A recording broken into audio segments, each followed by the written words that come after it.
आने वाले 70 दिन किन राशियों पर है भारी? किन लोगों को परेशान करेगी शनि की वक्री चाल? 19 अक्टूबर से पहले किन लोगों पर चलेगा शनि का दंडा? देखिए सिर्फ धर्म ज्ञान पर। नमस्कार, धर्म ज्ञान के दर्शकों का स्वागत है। मैं कविता राणा, मेरे साथ मौजूद है हमेशा की तरह जाने माने ज्योतिषाचार्य मयंक शर्मा जी। धन्यवाद कविता जी। धर्म ज्ञान के सभी दर्शकों को मेरी ओर से बहुत बहुत नमस्कार।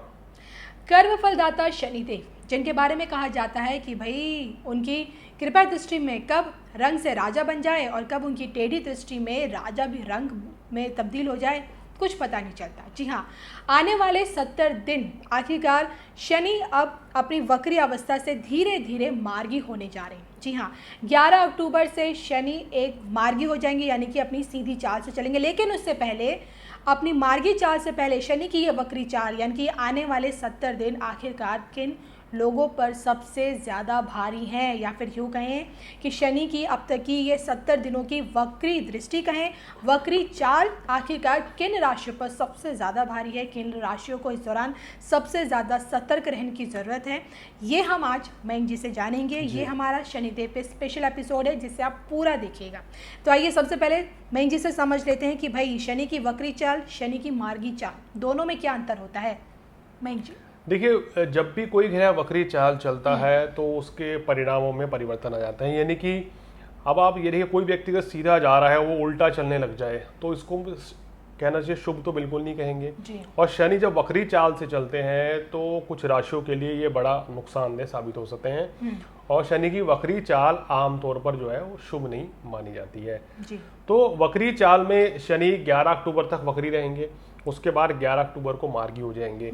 यानी अगर आज से अगर 11 अक्टूबर की बात करें तो लगभग तकरीबन 70 दिन का समय बचता है। और 70 दिन का ये समय रह गया है। ये 70 दिन वो कौन सी राशियों को विशेष सावधान रहना चाहिए जिससे कि उनको शनिदेव के वक्री प्रभाव से उनको बचना चाहिए, ये आज हम आपको बताएंगे। उससे पहले शनि के बारे में कुछ जानकारी दे देते हैं। देखिए, शनि धीमी गति से चलने वाले ग्रह हैं, धीरे धीरे आगे बढ़ते हैं, जीवन में व्यक्ति को धीरे धीरे ऊंचाइयां देते हैं। आपकी आयु के 36 वर्ष पूरे होने के बाद आपके जीवन में उच्च तरक्की देंगे। जिन लोगों का हमने देखा है कि कहीं ना कहीं तुला राशि होती है कविता जी, जिनकी मकर राशि है, जिनकी कुंभ राशि है, यानी कि मकर और कुंभ के तो स्वामी है शनि, और तुला के लिए उच्च सबसे बड़े ग्रह माने जाते हैं क्योंकि यहाँ उच्च के हैं शनि, सबसे प्रिय राशि इनकी है। तो इन तीन राशि वालों को 36 वर्ष की आयु पूर्ण होने के बाद जीवन में बड़ी तरक्की मिलती है। और ये देखा है कि कुंभ और मकर राशि जो शनि की दो राशियां हैं, इसमें देखा है हमने व्यक्ति जब आदमी 40 वर्ष की आयु क्रॉस कर जाता है, 45-50 वर्ष, तो जीवन में बहुत ऊंचाइयां देता है।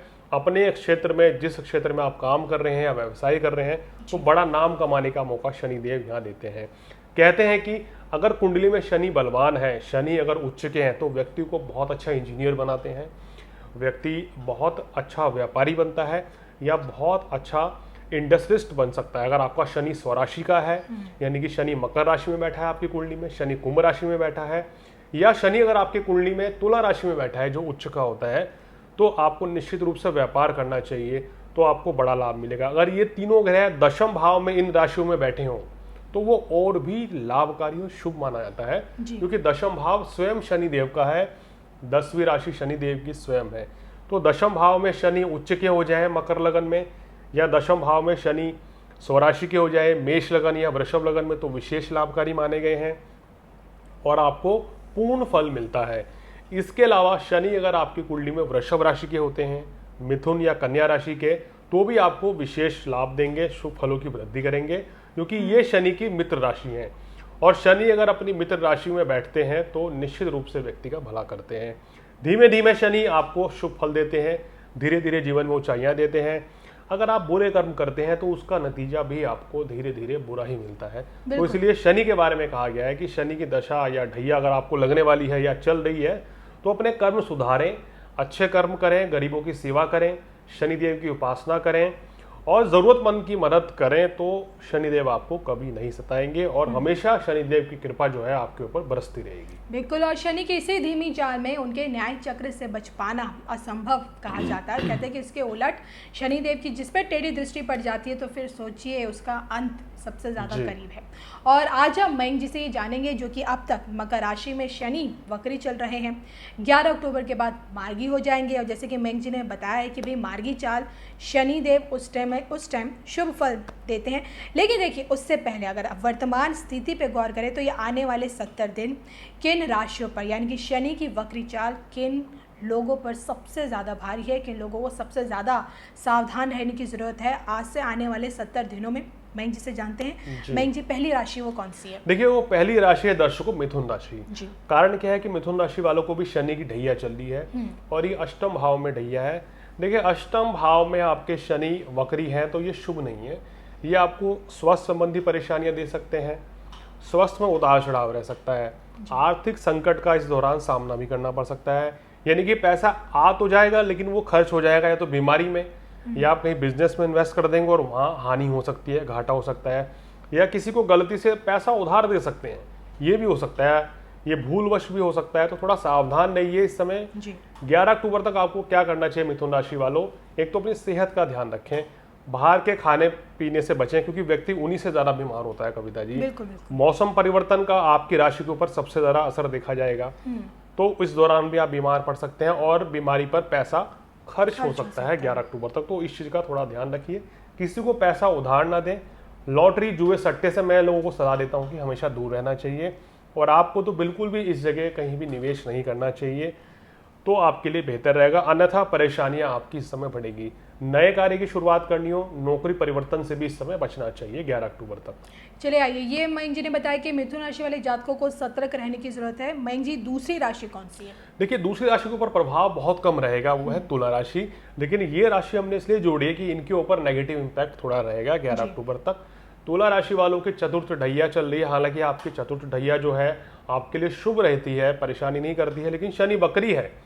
वक्री चाल चलते हुए यहाँ आपकी माता जी की सेहत को थोड़ा सा परेशानी रह सकती है। आपके मन में तनाव की स्थिति रहेगी, मन में भय डर बना रहेगा। काम कारोबार में भी थोड़ी सी अस्थिरता शनि देंगे, यानी किसी महीने काम अच्छा चलेगा या कुछ दिन काम आपका डाउन चलेगा, ये स्थिति रहेगी। उतार चढ़ाव बना रहेगा, बिल्कुल डाउनफॉल नहीं आएगा, चिंता ना कीजिए। दूसरा ये कि आपको अपनी सेहत का ध्यान रखना चाहिए, गुप्त शत्रु भी कोई हावी हो सकते हैं। तो मेरी सलाह है कि तुला राशि वालों, जैसा आपका स्वभाव है कि आप ईमानदारी से अपना काम बखूबी अंजाम देते हुए चलते हैं, उसी तरीके से ईमानदारी से अपना काम कीजिए, अपनी सेहत का ध्यान रखें, तो कोई बड़ी परेशानी आपको नहीं आएगी। बिल्कुल। देखिए, यहाँ मैं अपने दर्शकों को ये बात ज़रूर बता दूं, देखिए हमारा मकसद आपको डराने का बिल्कुल नहीं है। जो कि ग्रह नक्षत्रों का जब जब राशि परिवर्तन होता है, जब ये अपनी चाल बदलते हैं, तो कहीं ना कहीं इनका प्रभाव लोगों की ज़िंदगी पर हमेशा पड़ता है, क्योंकि ये हमारे भारत का ज्योतिष शास्त्र कहता है। और इसलिए हम आपके लिए राशि परिवर्तन और इस तरह के एपिसोड्स लेके आते हैं।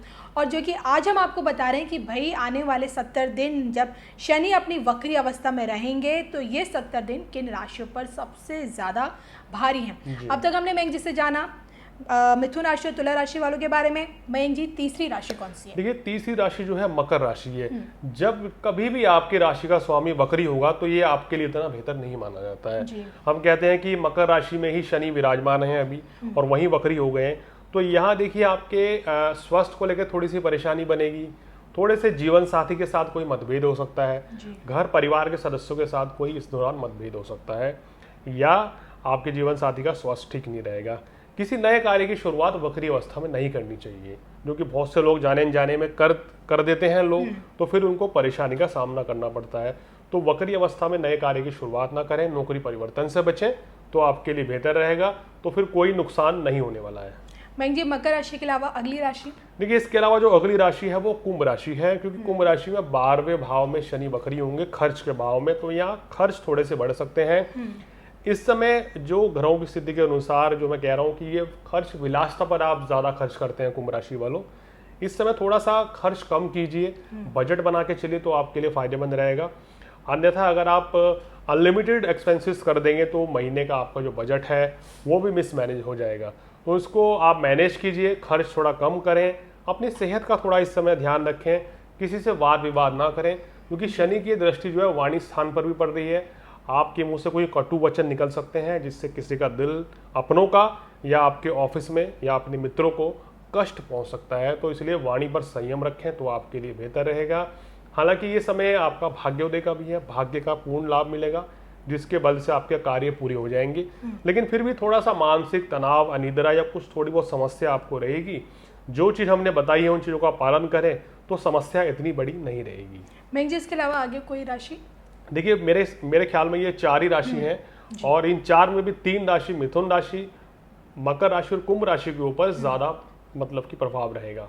तो देखिए आज हमने मैंग जी से ये समझने की कोशिश की कि भाई शनि के इस वक्री अवस्था में आने वाले ये 70 दिन खासतौर पे मिथुन राशि, तुला राशि, इसके साथ ही साथ जैसे मैंग जी ने बताया मकर और कुंभ राशि, ये 4 ऐसी राशियां हैं या फिर कहें कि इन राशि के जातकों को सबसे ज़्यादा सतर्क रहने की ज़रूरत है, सावधान रहने की ज़रूरत है। आप नेक कर्म कीजिए, शनिदेव आपको बिल्कुल परेशान नहीं करेंगे, बस केंद्रित रहिए अपने कार्यों को लेकर। चलिए इसी के साथ मुझे मैंग शर्मा जी को दीजिए इजाज़त, लेकिन जाते जाते मुझे लगता है कि कुछ सरल उपाय मैंग जी से हमें जान लेना चाहिए कि किस प्रकार आप इस आने वाले इन 70 दिनों में शनि महाराज को शांत कर सकते हैं। देखिए अगर कोई भी राशि है, किसी के ऊपर भी शनि की ढैया 7.5 आपको शनि के अशुभ प्रभाव मिल रहे हैं किसी भी वजह से, तो आपको शनिवार के दिन काले उड़द का दान करना चाहिए। सरसों के तेल से शनिदेव को तेलाभिषेक करें, वो बहुत अच्छा रहेगा। शनिदेव की मूर्ति पर 5 बादाम शाम के समय अर्पित कर दें, बहुत अच्छा रहेगा। ओम शम शनिश्चराय नमः इस मंत्र का जाप करें शनिवार को, रोजाना भी कर सकते हैं 108 बार। आप रोजाना हनुमान चालीसा पढ़ें तो भी शनिदेव के कष्टों से मुक्ति मिलेगी। शनि चालीसा का जाप करें तो भी आपको विशेष लाभ मिलेगा। पीपल के पेड़ की परिक्रमा करें, वहाँ आप सरसों के तेल का दीपक जलाएं, शनिदेव के बीज मंत्र वहाँ बैठ के पढ़ें ओम शम शनिश्चराय नमः, तो आपको विशेष लाभ मिल जाएगा और शनिदेव के कष्टों से मुक्ति मिल जाएगी। देखिए उपाय के साथ साथ अपने कर्म भी सुधारें, वो सबसे इम्पोर्टेंट है। तो वक्री शनि से संबंधित हमारा ये वीडियो आपको कैसा लगा प्लीज़ बताइए। आपके अप्रिसिएशंस, आपके कमेंट्स, आपकी सलाह हमारे लिए बहुत मैटर करती है, हमारे लिए एक मोटिवेशनल बूस्टर होता है। इसी के साथ हम दोनों को दीजिए इजाज़त। मैंग जी से कुछ भी पूछना है, जानना है तो स्क्रीन पर दिख रहे इस नंबर के जरिए आप इनसे सीधा संपर्क कीजिए। तब तक के लिए नमस्कार।